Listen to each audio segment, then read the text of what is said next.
Movie शुरू होती है तो हमें ये सीन दिखाया जाता है कि समुंदर से कुछ अजीबोगरीब क्रिएचर्स निकलकर शहर की तरफ बढ़ रहे हैं और उन्हें पैरासाइट्स का नाम दिया गया है। फिर हम एक आदमी को देखते हैं जो कि अपने कमरे में सोया होता है और उनमें से एक पैरासाइट रेंगता रेंगता उसके कान के अंदर चला जाता है। वो आदमी बहुत तड़पता है और उसके बाद फिर से नॉर्मल होकर सो जाता है। अब हमें एक लड़का दिखाया जाता है जिसका नाम शिंची था। वो रात को अपने कमरे में हेडफोन्स लगाकर गाने सुन रहा होता है। वो पैरासाइट उसके कान में घुसने की कोशिश करता है लेकिन उसे घुसा ही नहीं जाता। अब वो उसके नाक के पास चला जाता है। शिंची को खारिश होती है तो वो समझता है कि वो एक कीड़ा है, तो वो उसे पकड़कर दूर फेंक देता है। वो उसको मारने के लिए आगे बढ़ता है लेकिन तभी वो पैरासाइट उसके हाथ पर काट कर उसके हाथ के अंदर चला जाता है। तभी उसकी मॉम भी वहाँ पर आ जाती है तो वो उनसे कहता है कि देखें, मेरे हाथ में कुछ चला गया है। और जब उसकी मॉम उसका हाथ देखती है तो वो बिल्कुल ठीक होता है। अब अगली सुबह हमें दिखाया जाता है कि शिंची नाश्ते की टेबल पर बैठा होता है तो उसे अपने हाथ में बहुत अजीब फील होता है।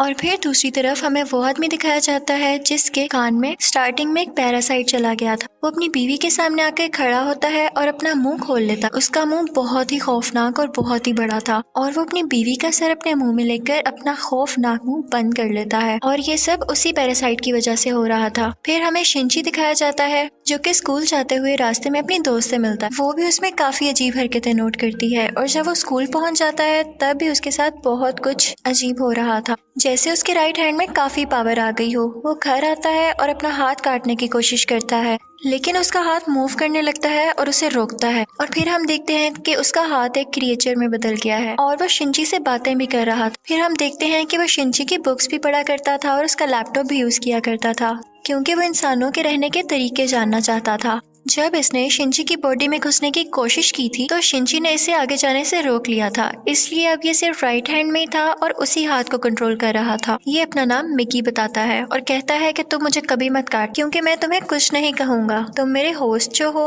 अब हम देखते हैं कि शिंची और मिकी में दोस्ती होने लगी थी लेकिन बाकी सब लोग जिनको पैरासाइट्स ने इन्फेक्ट किया था वो पूरे शहर में बहुत तबाही मचा रहे थे और इंसानों को मारकर खा रहे थे। दूसरी तरफ मिकी शिंची को खींचकर एक रेस्टोरेंट की तरफ ले जाता है। वहाँ पर भी बहुत सारे इन्फेक्टेड लोग यानी पैरासाइट्स इंसानों का गोश्त खा रहे थे। वो शिंची को देखते हैं तो उन्हें लगता है कि ये भी इन्फेक्टेड है और उससे भी वो गोश्त देते हैं, लेकिन जब उन्हें पता चलता है कि पूरी तरह से तो इन्फेक्ट नहीं हुआ बल्कि ये अभी भी इंसान है तो वो उसे ही मारने के लिए आगे बढ़ते हैं। लेकिन मिकी उनको आगे से मारता है और शिंची की जान बचा लेता है क्योंकि अगर शिंची मर जाता तो वो खुद भी मर जाता और ये उसने अपने फायदे के लिए किया था। अब न्यूज आती है कि शहर के लोग मारे जा रहे हैं और किसी को कुछ समझ नहीं आ रहा कि इन्हें मारने वाला है कौन, क्योंकि पैरासाइट्स अपना ये काम बहुत होशियारी और छुप के कर रहे थे। शिंची मिकी से कहता है कि तुम अपने साथी पैरासाइट्स को क्यों नहीं कहते कि इंसानों को मत खाएं, तो मिकी उससे कहता है कि तुम भी तो सब्जियों और जानवरों के गोश्त को खाते हो, तो इसी तरह हम लोगों का खाना इंसान ही है, तो इसमें बुरी बात क्या है। अब मिकी को पता चल जाया करता था कि उनके आसपास कौन सा पैरासाइट है, तो जब शिंजी स्कूल जाता है तो वो उसे बताता है कि तुम्हारे पास एक और पैरासाइट, और वो कोई और नहीं बल्कि उसकी टीचर थी। वो टीचर जब शिंजी को देखती है तो उससे भी पता चल जाता है कि इन्फेक्टेड है, लेकिन वो कहती है कि तुम्हें मुझसे डरने की कोई जरूरत नहीं है क्योंकि मैं इंसानों को नुकसान नहीं पहुंचाना चाहती, बल्कि मैं उनके तरीके इसलिए पढ़ रही हूँ ताकि इंसानों जैसी क्वालिटीज हमेशा मुझ में रहें। वो उसे दो और पैरासाइट्स के पास लेकर जाती है, एक स्टूडेंट होता है और एक पुलिस ऑफिसर। वो बताती है कि ये पुलिस ऑफिसर मेरा हस्बैंड है और हमारा बेबी होने वाला है और वो बेबी बिल्कुल नॉर्मल इंसान होगा, तो हम भी इंसानों की तरह ही रहना चाहते हैं। हम किसी को नुकसान नहीं पहुंचाएंगे, किसी को सरेआम नहीं मारेंगे, लेकिन छुप के गोश्त खाना चाहते हैं, तो क्या तुम हमारा ग्रुप ज्वाइन करोगे।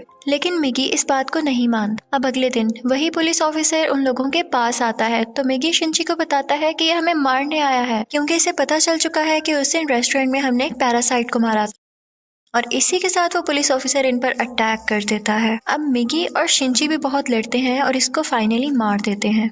जब शिंची घर आता है तो उसे बहुत बुरा लग रहा कि उसने एक मर्डर कर दिया, लेकिन दूसरी तरफ हम देखते हैं कि पुलिस ऑफिसर की बॉडी से वो पैरासाइट निकलकर किसी और की बॉडी में चला जाता है और ये कोई और नहीं बल्कि शिंची की माँ थी और वो शिंची को मारने के लिए उसकी तरफ बढ़ रही थी। मिगी शिंची को बताता है कि तुम्हें मारना चाहती है, तो शिंची उसे कहता है कि खबरदार तुमने मेरी माँ को कुछ कहा, क्योंकि वो अपनी माँ से बहुत मोहब्बत करता था और वो नहीं चाहता था कि उसकी माँ मरे। लेकिन देखते ही देखते उसकी माँ का सर भी बाकी पैरासाइट्स की तरह खुलने लगता है और वो शिनची पर अटैक कर देती है। उसका बहुत खून जाया होता है और वो मरने के करीब होता है। लेकिन अगली सुबह हम देखते हैं कि वो दोबारा से उठ खड़ा हुआ है। तो मिगी उसे बताता है कि तुम बहुत जख्मी हो गए थे, लेकिन मैंने अपने सेल से तुम्हारे जख्म को ठीक कर दिया। लेकिन यहाँ बुरी बात ये थी कि अब शिनची की बॉडी में मिगी के सेल्स चले गए थे और अब वो पूरी तरह इन्फेक्ट हो रहा था। अब शिनची अपनी माँ को ढूंढने लगता है, लेकिन वो कहीं पर नहीं मिलती। तो वो टीचर के पास जाता है और पुलिस ऑफिसर के बारे में पूछता है, लेकिन वो टीचर भी उसे कुछ नहीं बताती। मिगी उसे बताता है कि अब दिन में मुझे भी 4 घंटे सोने की जरूरत पड़ेगी और उस वक्त मैं तुम्हें बचा नहीं सकूंगा, तुम्हें अकेले ही लड़ना होगा। लेकिन क्योंकि मिगी के सेल्स भी अब उसकी बॉडी में थे तो उसके अंदर मिगी की क्वालिटीज भी आने लगी। खैर, फिर हम देखते हैं कि वही स्टूडेंट जो टीचर ने दिखाया था, जो कि अब पैरासाइट बन चुका था, वो भी शिनची के स्कूल में ही एडमिशन ले लेता है।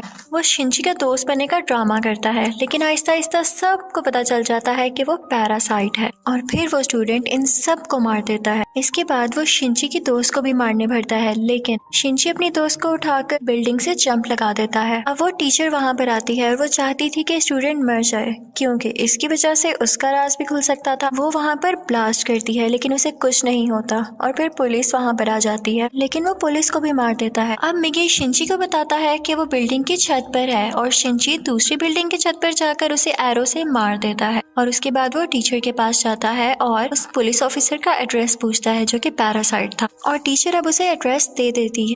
उस पुलिस ऑफिसर का पैरासाइट अब भी उसकी माँ के अंदर था। लेकिन यहाँ पर मिगी के सोने का टाइम हो जाता है, तो इसका मतलब ये था कि शिनची को यहाँ पर अकेले ही लड़ना था। उस पैरासाइट को खत्म करने के लिए जैसे तैसे करके वो उसकी गर्दन काट देता है, जिसके बाद उसकी माँ और वो पुलिस ऑफिसर दोनों मारे जाते हैं। फिर हम देखते हैं कि शिनची अपनी दोस्त से हॉस्पिटल मिलने जाता है।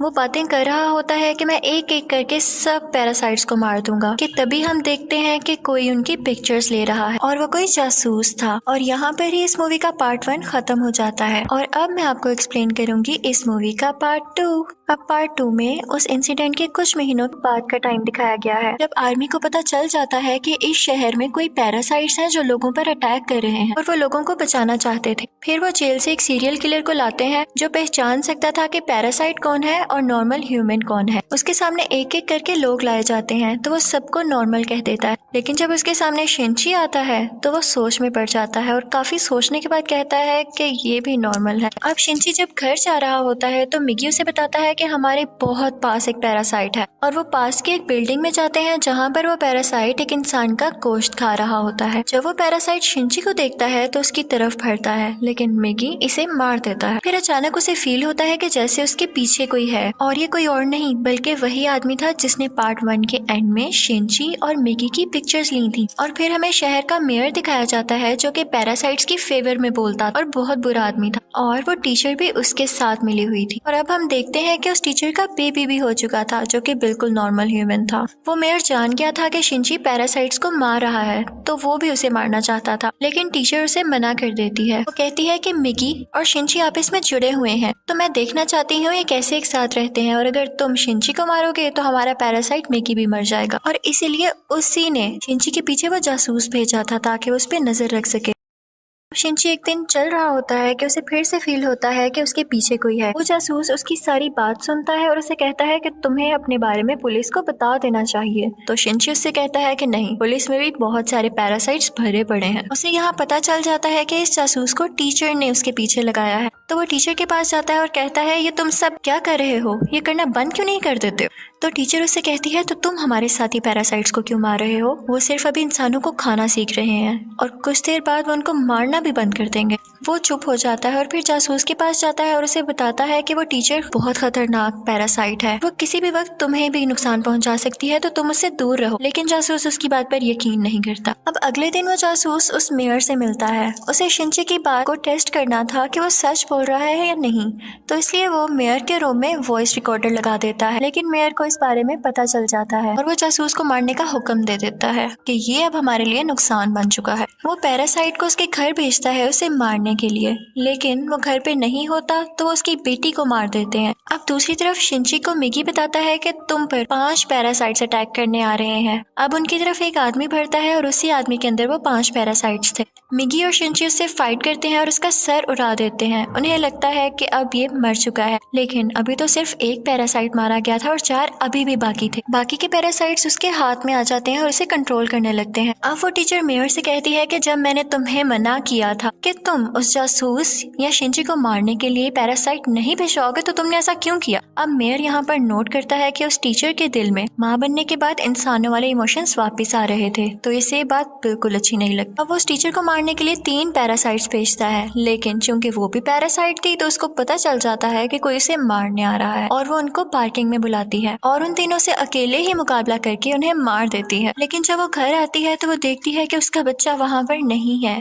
और उसे एक नोट मिलता है जिस पर लिखा होता है कि तुम्हारा बच्चा मेरे पास है और ब्रिज पर मुझसे मिलने आओ। इनफैक्ट वो नोट उस जासूस का था। वो अपनी मरी हुई बेटी का बदला लेना चाहता था टीचर के इस बेबी को मारकर। वो टीचर घबराते हुए शिंची को भी अपने साथ वहाँ लेकर जाती है, तो शिंची उस जासूस को बताता है कि तुम्हें इसे मारकर कुछ नहीं मिलेगा क्योंकि ये बेबी एक नॉर्मल इंसान है। इसी दौरान आर्मी भी वहाँ पर आ जाती है और उन्हें पता चल जाता है कि मेयर ने अपनी बिल्डिंग के अंदर बहुत सारे पैरासाइट छुपाए हुए हैं। अब वो बिल्डिंग से एक एक करके लोगों को निकाल रहे थे और उनमें से जो पैरासाइट था वो उसको शूट करते जा रहे थे। सीरियल किलर भी वहीं पर था और फिर हम मेयर को स्पीच करता हुआ देखते हैं जो बता रहा होता है कि असली मॉन्स्टर्स तो इंसान है जो कि पैरासाइट्स को बिला वजह मार रहे हैं। तो वहाँ पर बैठे हुए आर्मी के सब लोग उसे शूट कर देते हैं जिससे उसकी डेथ हो जाती है। तभी वो सीरियल किलर चिल्लाने लगता है कि ये इंसान था, ये तो बस पैरासाइट्स का साथ दे रहा था। लेकिन जब वो पीछे मुड़ के देखते हैं तो वही आदमी उनके पीछे खड़ा होता है जिसके अंदर 5 पैरासाइट्स थे। सब उसे शूट करते हैं लेकिन उसे कुछ नहीं होता। फिर हम देखते हैं कि जासूस उस बच्चे को फेंकने ही वाला होता है। टीचर जब ये देखती है तो अपने बच्चे को बचाने के लिए उसे मजबूरी में पैरासाइट बनना पड़ता है। वो अपना एक हाथ निकालकर जासूस की चेस्ट में घुसा देती है जिसकी वजह से सबको पता चल जाता है कि वो एक पैरासाइट है। पुलिस उस पर मुसलसल शूट करने लगती है और वो जान गई थी कि अब उसकी जान नहीं बच सकती, तो वो अपना बेबी शिंची को पकड़ाने आती है। जैसे ही वो बेबी शिंची को पकड़ाती है बहुत ज्यादा गोलियां लगने की वजह से उसकी फौरन डेथ हो जाती है।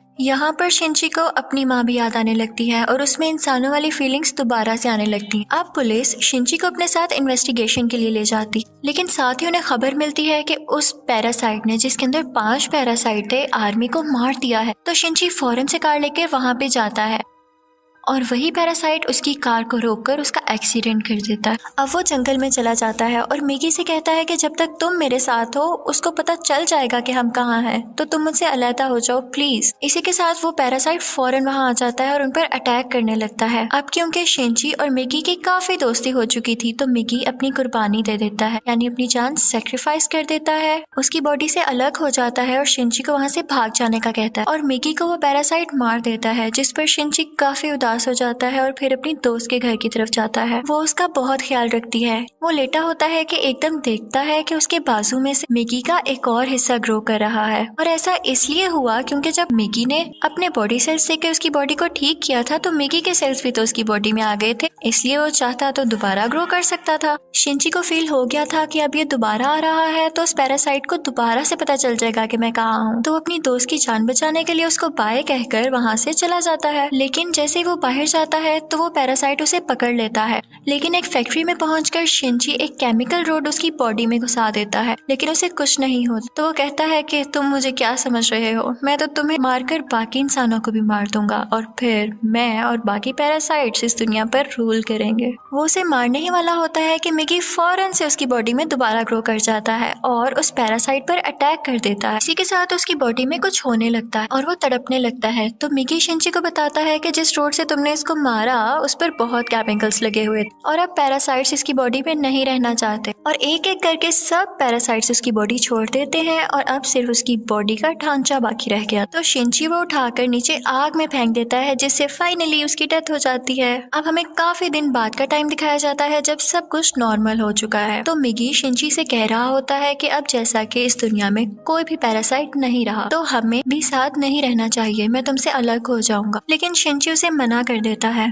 तो मिगी खुद ही अपने आप को खत्म कर लेता है और शिंची का हाथ वापस से अपनी फॉर्म में आ जाता है, जिस पर वो काफी उदास हो जाता है और मिगी को मिस करने लगता है। अब हम देखते हैं कि काफी टाइम गुजर गया है और शिंची और उसकी दोस्त अच्छी जिंदगी गुजार रहे थे और वो उस टीचर के बेबी से भी मिलने जाया करते थे कि अचानक हम देखते हैं कि वो सीरियल किलर वापस आ गया था और वो शिंची की दोस्त को किडनैप कर लेता है वो उसके कान में कहता है कि असली मॉन्स्टर इंसान है, लेकिन शिनची की दोस्त उसे कहती है कि असली मॉन्स्टर तो तुम हो, तुम लोगों को मारते हो। तो इस बात पर वो सीरियल किलर उसको बिल्डिंग से नीचे धक्का दे देता है, लेकिन शिनची फौरन से जाता है और अपना हाथ लंबा करके उसे बचा लेता है। और यहाँ पर उसे फील होता है कि उसकी मदद यहाँ पर मिगी ने की है। और यहाँ पर मूवी फाइनली खत्म हो जाती है, यानी पार्ट 2 भी। Thank you for watching.